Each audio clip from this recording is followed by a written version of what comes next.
Bank of America, what are they saying? Well, this is a troubling payment system, Oh, don't you know? they're I guess it worried. would be for them, wouldn't it? Well, it is for any of them. Yeah. I'll get into it a little bit down there because it's interesting what they say. And what they say is antithetical to what we really want as people. When you listen to Andreas Antonopoulos in his discussion on that 17-minute video that we put on our website. Well, yeah, their services are not really longer needed. Yeah, I know. And they're trying to say anything they can to keep going. I think it's great. I love this stuff. Yeah, everybody's talking about Wall Street too, adapting or wanting to trade Bitcoin. I'm not sure how that's going to work. Oh, me neither. They're just going to try to use it the way to control it, like they control stocks, but it's not going to work. Yeah, it's a good thing That's a good thing. that they could raise the price for us all, which would be beneficial to Yeah, us. sure it would be. Yeah. Anybody, as long as more money flowing through the Bitcoin network, the higher the price is going to be. And the more mining we get, yay! Yeah. We like mining. Well, listen, it's 10 o'clock. Let's get going here. I don't know who was here or not, but you know what? We got to get moving. We got things to do today. Yeah, And Bitcoin to make, people to talk to about this exciting club. well, I got to go get my TSA interview today. Ah, that's right. So I All get to go through right. the lines faster. All right, everybody. This is a great article by CCN, Crypto Coins News, talking about Bitcoin in Bank of America. Bank of America doesn't like it because they say that it's a troubling system for them. Well, what's troubling about it? Well, down here at the bottom, this is a person here. Her name is Kathy Visant, Bank of America's Chief Technical Officer. And the way we sort of quote unquote catch bad guys is by being transparent in financial movement of money. And she says cryptos is the antithesis of that. Now, on the face of that, somebody today might think that that's a good thing. But when you listen to Andreas talk and you go to that 17-minute video, you're going to find out that this never was a transparent system, nor was it ever supposed to be a transparent system. In other words, when somebody did business, it was the money itself was authenticated that it was a value transfer, and it was private. There was nobody needed to know about somebody who was making a deal to buy some cattle, or buying a motor, or buying parts to fix a dishwasher, or even going and buying a new car. This was a private situation. So she goes on to say, as a payment system, I think it's troubling because the foundation of the banking system is on the transparency of the sender and receiver. That sounds like normal, right? No, it's I'm watching you, boy. That's what that is. And cryptocurrency is designed to be nothing of the sort. Yay! Exactly what we want. In fact, it's designed to be not transparent. It just goes boo. Fantastic. It's great. But the banks are deep into it. Look at this. Here's that little chart we show about how much money is going into the system, which we can't seem to find anymore because I don't think they want us to know. Well, we got this one and they can't take it away. But, there's some good guys in here all the time. Like Richard Branson right there, the National Association of Security Dealers, they're just using some of the technology to make things a little more efficient for what they do. But when you get down here a little further, you find out that, oh my goodness, Bank to the Future is involved in this area. See there. We get down here a little further. There's Wells Fargo, Goldman Sachs, JP Morgan, Thomson Reuters. All these guys, the banks are deep into this stuff, and they've been for a long time. We'll show a slide later with a whole bunch of names that the banks are in here. But the main thing is you need to know how much money they're putting into the deal. Because here it is, in 2012, they were only investing about $2 million. And now they're 1.8 billion by the middle of last year in July. And what is it today, a year later? July is just around the corner. And I'm sure that it's way above that now. And that just goes to show you that they are very concerned and they want to be able to control this thing. And I think there's some strategies about what they're going to try to do, but it doesn't really matter because Bitcoin doesn't care. It's kind of like the honey badger of the animal world. It just keeps on going, and then you hear them complaining with little statements like that lady was doing right there. To the average person today, though, that would sound very reasonable. They always want you to be reasonable. Can't we get consensus? Well, no, we can't, because their job and what they're trying to do is lock us down. The bad guys are using the dollar. Is that understood? And it's the banks that are paying huge fines because they're getting caught, because they're the ones that are laundering the money. And see, none of that comes out. Nobody challenges her in that statement. And they need to. It's time to stop this crap. All right. As far as Bitcoin being a scam and what she was talking about, bad guys and the implication that cryptos are doing it, here it is. The United States government says that it's not a scam because they allow Bitcoin and cryptocurrencies to be put inside the IRA and the 401k. That's a government approved program. You cannot, it's their baby. I mean, they designed it. I remember when all that stuff came about, I watched it. I didn't get real excited over $2,000 IRA accounts. All the stockbrokers were going crazy over it. And sure, a lot of people put money in there, but it sure took a long time. But the point is that if it's a government-approved program, they have to approve what goes into it. The reason is they own it. When you put your money in any of these institutions, they actually own it. And with Bitcoin, it's even a bit worse because there's two private keys. I mean, there's one private key and there's one public key, two keys. So when you do that, you have to transfer those keys over to the trustee. They put a trustee between you and your funds. And you don't own them anyway, because once you do that, once you put the money into the program, they own it. And did they ever change the rules on you? Did they ever make it harder? They make it very difficult to get your funding out. But look down here. The thing we keep talking about is the pension crisis that's going on. It's really huge. So what does Barron say? Barron says Bitcoin is a red hot asset that's now being used as a retirement investment. Yes, it is. Wall Street Journal says the world's hottest asset is the newest way to invest for retirement. There you go. Now, the way people make financial decisions is kind of interesting.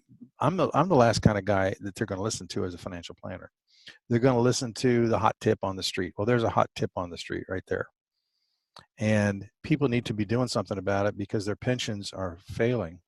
I think Kentucky, and I just published a couple others, have already started cutting their pensions by 25%. And it's going to continue because there's not enough money to make these payments for anybody. Very, very serious problem, but people don't seem to be paying attention. The average person on the street who's not involved in a pension right now, young family, out there doing a job every single day, has got a serious problem on his hands because 50% of the money coming into the counties where they live is government money. And it's all coming from these social programs that everybody got hooked on, like Social Security and Medicare and Medi-Cal and all the other social programs that are out there. I'm not saying they're bad. What I'm saying is the system has been twisted to make us dependent on those payments. And when that stuff goes away, everybody's in a big panic and you have chaos. And the family guy who just purchased his little McMansion and his boat and his jet skis and his new used car and all that kind of stuff, it's got to make payments, and everybody is a wage slave. So when all of that starts going down the tubes, what are people going to do? What you going to do? Okay.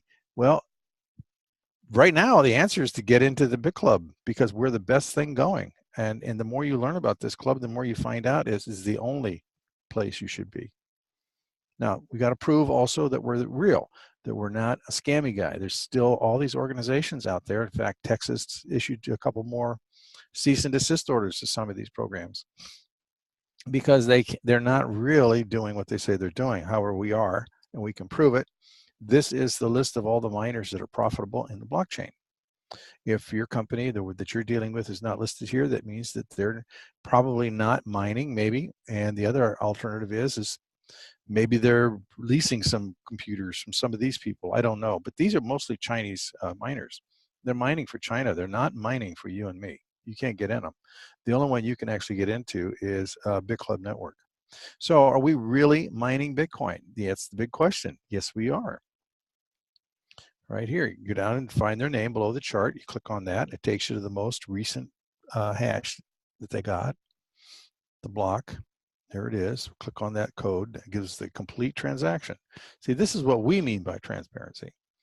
So here is the most recent block, 522,186. All right, so there were 1,852 transactions in this block. I'll talk about blocks in a minute. Come on, scroll. And there were 12.5 Bitcoins, and the current market value right now at this second, it's $107,000. So what we want to do is these newly generated coins have to go someplace. There's no other address. There's nothing else to pay. There's no other transaction associated with it. So the only place it can go is into the BitClub's account, and that's what that address is. And once we go over there, we can show you exactly what's happened. Now, according to the current market value, BitClub has distributed $622,081,000 of benefits to all of the members with no additional fees or charges. It all comes out because you're an owner in the program. Retained right now, the members are holding $134,449,000 in there. Now, how do we prove that we're actually doing mining? Well, very simple. You click on this little green number, and it changes it to Bitcoin. Because remember, these numbers fluctuate based upon the value of Bitcoins. All right, so since this wallet was open back in July of 2015, I think, they have mined 72,132 Bitcoins, which have all been distributed to the members in the pool. The members right now are currently holding 15,589 Bitcoin in their accounts in the BitClub. It's a very safe place to keep it, actually, but they can take it out at any time. It will have no effect on the company. They don't have to go find the money to pay you. It's yours and it's theirs. It's sitting there. You can just ask for it. Okay, let's get on with our little presentation. This is our masthead. Kathy and I are trying to support a team of people that we're building. Now, it's really interesting to note that I was listening to Russ talk the other day, and he said that some people have actually accumulated more than 7,000 Bitcoins on their own since they started this company from back in October of 2014. Others have done very little, but everybody is successful here. There's no way you can lose any money. We've completely eliminated the downside risk. There is the ultimate risk that some catastrophe will happen and we will all disappear. There's always some level of risk like that. Most people think of risk of loss, because there's actually about 8 or even more different kinds of risks associated with different kinds of investments, but they don't really apply here because most people are worried about just losing what they have. But anyway, we're not doing that here. So our YouTube channel is there. You can see it. That's a link that you can use to get directly to the channel. But it is the John Kathy channel. That's what you want to search. It's of course, when you're searching for it, we have it like a name, John Kathy. And there's a man actually named John Kathy, interestingly enough. And he has a YouTube channel too. But he doesn't use channel in the search, and we do. If you want to contact us, you can get us there in Skype. There's our Skype addresses. But the thing that we want to know when you contact us is who referred you. Well, what are you doing? Why are you contacting us? And who referred you? Who are you related to that's in the program? Because we pretty much know everybody that we've referred into the program. And if other people are contacting us, it had to come from somebody else. And again, we're supporting a team here. We're not interested as much as, getting all you guys to send people for us to sign up. It's for people to sign up with you guys in order to all of us do well in generating Bitcoin for ourselves in a very safe way. There's the BitClub Network Global Leaders, which is a Facebook page, and we urge all members to go ahead and invite their friends and family into that page. That's for guests as well. That's the whole idea. But your name's attached to them. So when they say they want to do something, all we got to do is look at the membership list, and there's your name, and we know who to refer them to. We make every effort to ensure that we accurately represent the products and services of BitClub and the potential for economic gain. Earnings or Bitcoin cash flow statements made by the company or members are estimates of what you can possibly receive. There is no guarantee that you will make these levels of Bitcoin, and you accept the risk that the earnings and Bitcoin income possibilities differ by individual, because it depends on what you do. The examples are not to be interpreted as any guarantee, promise, representation, or assurance. We do not purport BitClub as being a get-rich-quick scheme, because it's certainly not. Now, in 2009, the first digital currency was created. The first transaction occurred back then. And it's not controlled by any government or institution. Therefore, it's not money. We refer to it loosely as money because we can attach value to it and move it any place on the planet with no interference. Kind of like Bank of America wanting to know what you're doing with your money today, right? None of your business. Bitcoin is sent using the internet directly from person to person. It's no different than if we're sitting on a bench waiting for a bus and you say, hey, I forgot my lunch money, loan me 10 bucks. And I hand you 10 bucks. Private transaction. That's the way this is. Bitcoin's safe, it's fast, and it's anonymous, fairly anonymous. Now, you can't do any criminality with it because if they're really doing something bad, they're going to find you. It takes them a lot of time and trouble, but some people will actually do that in the government. You can be tracked. Anyone can set up a Bitcoin account because there's no age limit. This is not banking. We don't have to follow banking rules. Yay! Exactly what that lady was complaining about. You see, it eliminates them. We don't need them. We don't need all of their intrusion. We know there's no fees, no chargebacks, and no borders. And I love that aspect of it because a Bitcoin here is the same as a Bitcoin anywhere on the planet. That's fantastic. We were able to help some friends in Australia when they went through the hurricane. They needed some funding instantaneously. We could hear the ping from our computer as the Bitcoin left and went to their computer. We heard the ping on their computer almost simultaneously. Boom, done. They could sell the Bitcoin and get what they needed. Great. It's great. So who uses Bitcoin today? The question more is who doesn't use Bitcoin today? It's really coming on strong in some countries like Japan. It's a currency already. And in July of 2017, they declared it a currency. And shortly thereafter, you got Australia following closely on their heels. Australia thought they were going to get a leg up by announcing to the world, by 2020, we're going to have $4 billion invested in fintech technology. Okay. And then all of a sudden, Japan pops the old, well, we're going to make it a currency tomorrow. 260,000 merchants signed up the first day. Well, Australia, you'll catch up sooner or later. In the meantime, Switzerland has been quietly doing this stuff for a while. Some of the cities and towns over there have been taking Bitcoin for a while for payments for goods and services, and education places all around the world are now taking Bitcoin for tuitions. You got Ernst & Ernst in Switzerland taking it for fees. It's just growing amazingly fast all around the world. Just kind of slow here, and I don't know what it is. It's too much Monday Night Football. I don't know what it is. But that presents a real opportunity for us to help build a network of people that are all working together to, make their financial lives better. In 2014, people sending money all around the planet, it cost them $54 billion in fees just to move that money so that the bank could have transparency. Anyway, if using Bitcoin, it was only $5.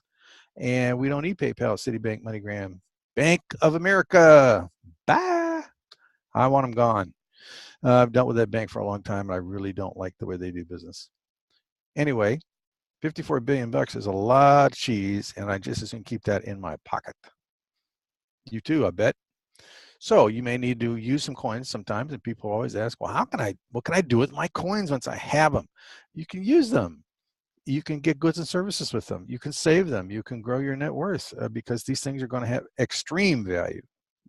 This is not your little old backyard investment or going down and getting some interest in a savings account. This is a big deal, and it's worldwide, and now is the time. This is a generational change. This opportunity is not going to be around forever. The world is going to move to this way, and you need to ride it. I think it's like the railroads, electricity, and radio all came on the scene simultaneously and change the way we do business. And that's what's going to happen here. But just to make it easy, all you got to do is get one of these debit cards that deals with cryptos, and you just transfer your coins to the debit card and use it just like cash. Some will convert it to currency immediately, which could be a taxable transaction depending on your tax status. And also some others will put the coins on the card and they stay as coins until you actually do the transaction. And that could be anywhere on the planet, because it'll be done in the currency wherever you're located. Now, how it works is this. We are a miner. That's what you're doing. The Bit Club is a miner. And there is something called a ledger. The ledger is just a book, right? It's got credits and debits in it. Well, this is a book, but it's computerized and it's decentralized, which means there's no one location for the book. It's in hundreds of thousands of computers around the world in what are called nodes. Now, you can become a node if you want to. It's all open source. You just sign up, set your computers up, and start running node software. Every 10 minutes, there has to be an update in the ledger. Why? Because what miners really do is they produce and secure and validate the network. That's what keeps it safe. And they do this with what's called gossip technology. The computers all around the world talk to one another, verifying that the transactions that came through are the same. If any one of the transactions is different in different computers, it's discarded as an invalid transaction. So what happened was, back when it first started, they had to get the miners to come up with the money to put the stuff together. But most of the techie guys were mining. It was very simple then. You didn't need a lot of heavy equipment. And so when somebody got a block award, when they were doing the mining to create that new block, that entry into the ledger, they got 50 Bitcoin as an award for it. That went on for about 4 years, and then it cut in half, and then it went to 25 Bitcoin. It cut a half again in 2016, which is down now to 12.5 Bitcoin. It is a deflationary system, specifically because the fiat system is an inflationary system. And look what they've done with that. 20 trillion in deficits, 200 trillion in unfunded mandates, and pensions that are failing. And is this going to put everybody into financial chaos? We have 2 more years before it's going to cut in half again from 12.5 to 6.5 a quarter coins. So right now we can get 1,800 coins a day. How did we do that? That is 12.5 Bitcoins times every 10 minutes. How many 10 minutes in a day? It's that simple. So you need the biggest, baddest, fastest computers there are. Now, early on, the black line shows that the adoption rate and the price was very low. There weren't a lot of people that were doing it or even interested in it or even knew about it. And then as people began to use it more and more, and they wanted to use it, the price goes up, and as the adoption rate goes up. So back around 2014, Tim Draper predicted on a financial show that Bitcoin was going to be worth over $10,000 a coin, and people were just laughing like crazy about him. And then, 2017 came and it hit 10,000 and shot right on past $20,000. You're going to see that kind of thing happen again here very shortly. That in a nutshell is how the whole thing works. Now, a lot of people ask about the 21 million coins. Yes, that's true. There can only be 21 million coins. And people say that's not enough for a whole planet. Well, each coin can be divisible by 100 million parts. This is mathematics, guys. This isn't a physical coin. So 100 million parts into what's called a microbit or a Satoshi. Now, if 1 microbit was worth 1 penny right now, then the coin would be worth $1 million right now. Okay, think about that for a minute. 100 million times 21 million is equal to 21 trillion. Now, as far as having enough for people around the planet, there's not even anything close to 1 trillion people on the planet. It's only 7 billion. There's more than enough Bitcoin to go around. It's not going to be a problem. Okay. Well, where did 21 million come from? That was because of the estimated idea that there were 21 million tons of gold in existence. And this has been called gold too. And the way it's acting, that's what it seems to be. Now, what did the Bit Club do to make it so special? 3 ways to do mining. You set up the machines, you pay for the electricity, you pay for the cooling, the machines could get out of a date because they can't do the transactions. Current computers have to do 3.8 trillion transactions per second. And that's some heavy duty computer power. The machines that we use are very custom. We pay a year in advance for them. The person on the street can't get them. Okay. Now, second is the cloud mining system. This is where a company sets up a whole bunch of computers and you buy time on the computer. You also buy the speed called the hash rate, how fast the computer is going to run for you to do your mining. Now, that's going to expire. When that expires and that contract expires, you got to get back in and come up with more money out of your pocket. Just like if you're doing your own mining at home, you got to upgrade your machines in order to be competitive. Otherwise, you're just not going to get any Bitcoin because you're not going to win any awards. All of those miners that you saw on that chart are all in competition with one another. It's like a big war to win the award. That's why it's called an award when they create the block.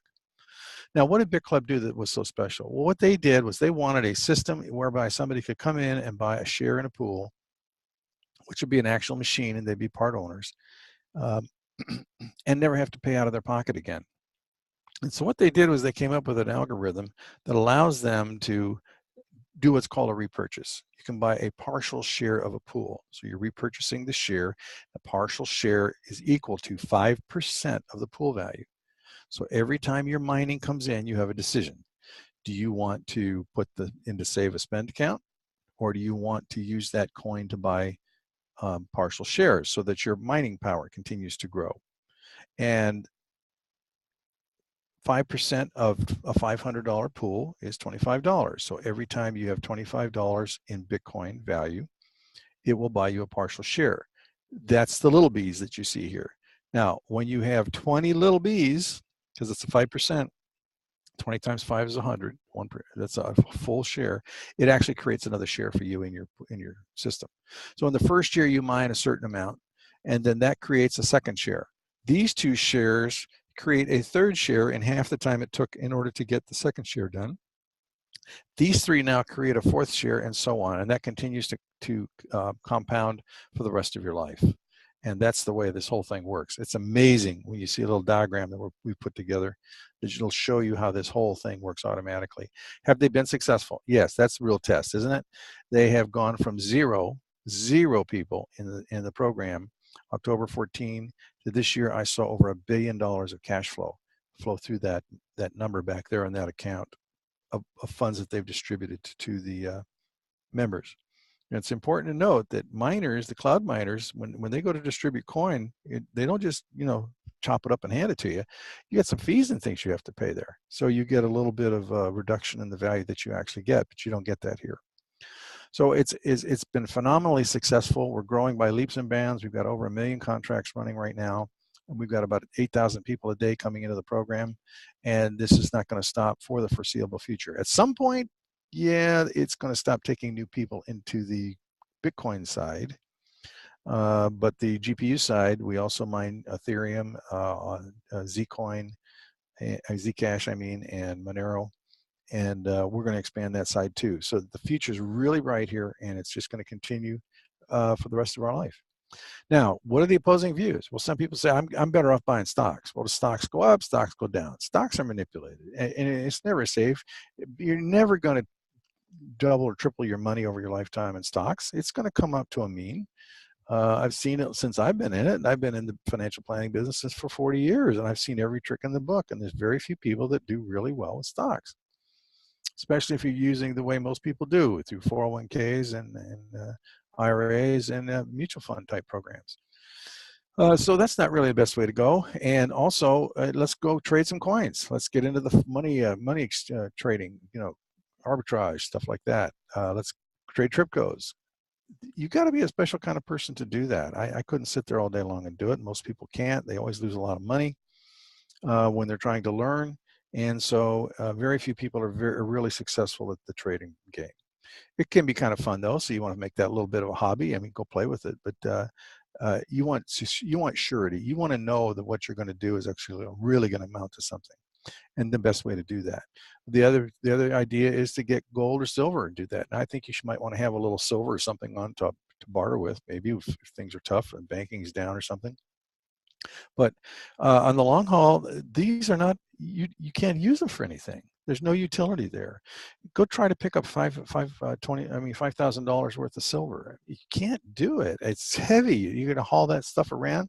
Let's say, my friend was in Katrina down in New Orleans. He had all this stuff. It was under 17 feet of water. He couldn't use it. So he had to go in the shelter with everybody else. Other friends had access to their money and funds, and they were able to take off and go to Florida and buy a condo. And so it's just old technology. The neat thing about going across the borders, like here in Southern California, we may have to run to Mexico for some reason because of earthquakes. We have fires, we have mudslides, just everything happens here. We do not get huge tornadoes. We don't get those. We don't get hurricanes. So we're good in that way. But everywhere, something is a problem that can disrupt your life. You may have to take an extended vacation at a moment's notice, and you need to be able to transfer your wealth with you. Now, can't do that with gold and silver. You never get it across the border. And if you're down at the grocery store trying to buy some food with gold coins or stuff like that, you might not even make it to the parking lot, out of the parking lot. Somebody might try to take them from you. So you need something that you can transport and that is instantly transferable, and nobody's aware that you even have it in your pocket. Bitcoin to the rescue.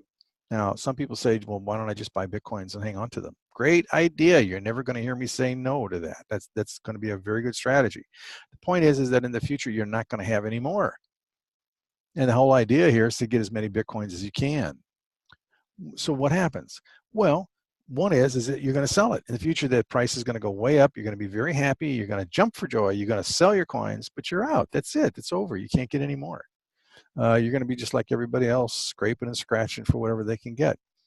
The other thing is that you get older and you've got all your Bitcoin, and that's a nest egg, and you don't want to touch it because that's your security blanket in case something happens.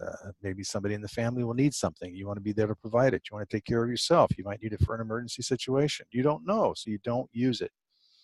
So you die, and then your family and your friends, have parties, and they buy cars, and they take vacations, and they remodel a house, and they do all the things you should have been doing with it. So what's the real answer?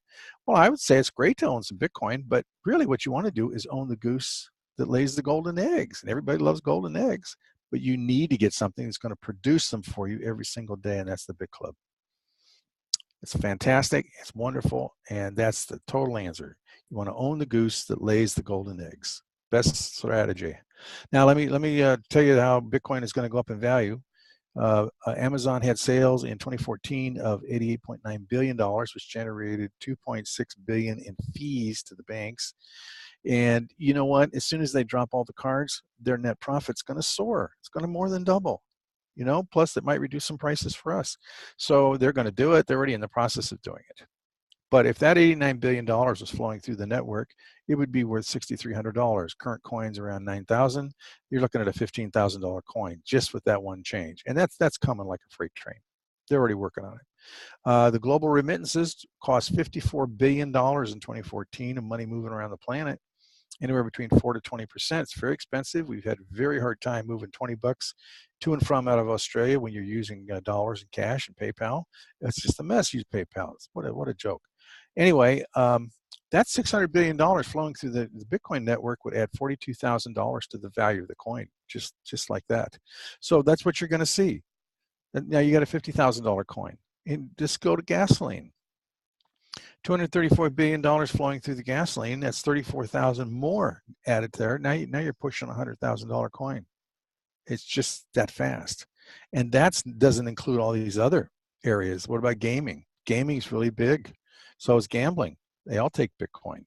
Look at all these industries we haven't even talked about. Huge volumes of money out there that flows around the planet all over the world. Bitcoin is a worldwide thing. It's not just one general location. This is a worldwide fundamental change in the way the world functions. And you can get into that right now very safely through the Bit Club. You don't have to take any risk. But what about all the 2.5 billion people that are not banked? They don't have any banking. You see, this whole system runs on your phone. Makes it really easy because all these guys in the poor countries, they have phones. They don't have tablets, they don't have computers, but they have phones. And now they'll be able to have commerce. They'll be able to sell goods and services and transfer Bitcoin as payment back and forth. What do you think the value of the coin is going to be when that happens? And these guys are never going to give it up.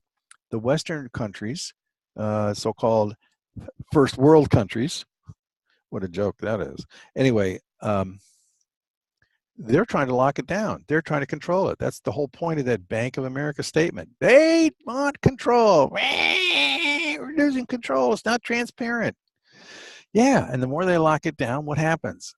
Well, the guys that run the operations, that do mining, that do other things, they just go to the countries that want them. And all of the emerging countries in the world have seen their GDP already increase because their people are beginning to use Bitcoin and other crypto coins. And they're saying, come on down, boys, the water's fine. We'd love to have you down here. Jump on in. And so that's why nobody's ever going to be able to control this, no matter how hard the so-called Western world pushes and screams and hollers. They're not going to be able to control this. You're going to actually be able to have financial privacy in your life, and you can do whatever you want to do.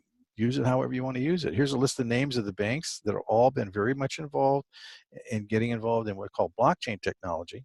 They think that by setting up private blockchains, they're going to be able to control everything we do with our coins. But there's always another answer to that, right? It's something called the dark web. We don't need to use these guys. We don't need to use their companies. There's all kinds of companies on the dark web, and they gave it that name, dark. Just, I don't know. Connotation is bad, right? Dark. But that's not what it means. What it means is that Google isn't showing it to you, so therefore it's dark. It's twice the size of the amount of stuff that you see on Google. So there's always an answer and always a way to solve these kinds of problems. This is how the ecosystem really works. You've got software companies which work with the hardware companies, and they create the mining. Now, that generates the Bitcoin, so you've got to have a custodian. You've got to have some place for that Bitcoin to be held, and it's held in a custodial account. Now, if you want to try trading and you want to buy and sell different coins, you want to go to an exchange. And the exchanges are doing what's called decentralization. In other words, they're not going to continue to be organized under any one country because they don't want to get involved in all the things that come along with so-called licensing arrangements with the countries. And so there's a whole economy that's being created worldwide around Bitcoin that you're not seeing yet. It's gonna all of a sudden one day it's just gonna be here, and where did all that come from? I mean, it's already going on right now. It's just you're not seeing it yet, but it's coming, and it's coming like a freight train. And that's one of the reasons why the Bit Club is so cool, because we're right in the middle of it. We got right when it started to grow, and we've got the perfect system that's safe for everybody to use. Okay, so it's convenient because it's all done on the phone, and that leads us into our CoinPay system. BitClub has a technology called CoinPay. It is precisely directed at getting the banks out of people's lives through the debit and credit cards, because those things have 30-day settlements. When they say that Bitcoin's slow, yeah, Bitcoin is way faster than banks. Banks take 30 days to settle the transactions. And they can come back and change the terms on you. They can increase the fees. They can decide to withhold funds, all kinds of things that they have the power to do. And CoinPay doesn't have any of that in it. The money is with the individual customer, and the next it's with the merchant. There is no middleman person here. And that's exactly what people really want. And so a person can, if he's a merchant, he can expand his market, because now he can take crypto coins for payments of goods and services, because people who have the coins want to use them. And this will allow them to receive, make a sale, receive the coins through the CoinPay system. But here's the really neat thing about it. The merchant really doesn't want the coin. He just wants the sale, right? So now he's got the sale, but he controls through the back office what he wants to receive in his account. So if he wants to receive dollars, he just checks off dollars, and it's a done deal, all done. He's got worldwide advertising for the rest of his life. It's a very low entry fee to get into the program. All the Bit Club members will be able to go out and sign up merchants, and you will get half of the fee. The fee per transaction is 1%. And if you sign them up, that 50% of that fee will flow through your network. Pretty doggone cool. It can even be bigger than the Bit Club itself right now. It's something that's really worth looking at. Plus, we have other technologies that are coming, and as a member of the Bit Club, you're going to have access to all those too. All right, to join the Bit Club, it's a $99 membership fee, and then you decide which Bitcoin pool you want to get involved with. We have one pool. It's called the Founder Pool, but you can get it in pieces. So you can start with a $500 pool, or $1,000 or $2,000, and buy any of them. As soon as you own all three, you are now considered a founder, and you get the founder bonuses and special offers that come with the founder position. Right now, it's 1,000 shares of that CoinPay system. It's a company headquartered in Hong Kong. Eventually, they think the banks are going to want to buy the system because it is so disruptive to their technology, and they'll want to use it. And you can sell it to them. If you've got shares, you'll participate in the sale, or you can hang on your shares and have shares in the new company that gets created when that happens. All right, I think that's really all we need to do right this moment. Let's open it up for question and answers and see if anybody has anything they want to say. Kath? All right, thank you very much. Awesome, awesome club. I want to give a special shout out to Miss Tanya from Canada. It's great to see you and your guest this morning. So if you guys have any questions, go ahead and you can scroll down. Comments are fine too. Yeah, you can scroll down to the bottom of the page where you see participants, and click on that, click on your name, and unmute yourself. Well, there's something comment we've never heard. You're crazy. I don't want any part of this thing. Well, it's funny too, because we've never had one person leave our club. Everybody's right. making Bitcoin and making money, and we don't have any attrition rates here. So none whatsoever. I see Mr. Michael Seeley in the house today. How are you doing today, Michael? He's probably eating breakfast. Maybe. So, all right. Do we have any members that would like to say a few words? Go ahead and unmute yourselves. Oh, Michael's without a headset. Okay. Okay. Well, listen, that's And Miss Tanya says, oh, she can't unmute. Well, let me do that for you. Oh, she's having some sort of audio problems, but she's got no questions at this point. okay. Okay, well, if you guys do have some questions, I know this is a lot to think about right now. Uh, if you have questions, we'll be back here on Tuesday, 10 a.m. Pacific Standard Time, and Tuesday evening, 6 p.m. Pacific Standard Time. And you can see our webinar schedule if you go to that. John's got it up in front of you, joinbitcoinclub.com. Feel free to go there. We have some short videos there that you can watch, and our webinar schedule's down at the bottom there. So uh, feel free to go over there, and you can share it with anybody. All right. Well, it looks like we're done. So We're we done. better get Great. on for the day. John's going to be traveling up Northern California this weekend, and a lot of packing to do still, I'm sure. Oh, we got somebody else in the chat. Okay, Paul, he's posted the website there. You can click on it if you want to. Great. And the chat keeps going off. He's going up to Northern California. We have a fantastic group of people up there that are just absolutely exploding with new members in the Bit Club. So we like to go and help our members wherever we can. And that's just the great thing. If you guys have any questions, we're always here. John and I are devoted 100% to answering questions and helping you guys any way we can, because this is just that incredible. So, all right. Well, you guys have a beautiful weekend, and we'll see you on Tuesday. Oh, it's our pleasure, Vic. I hope to see you again soon and get any questions you have answered too. So you're welcome. It's our pleasure, and it's great to have you all. Please get back with the person that invited you here today, and they can get you hooked up or answer some questions for you. Take care, everybody. God bless you. Bye bye.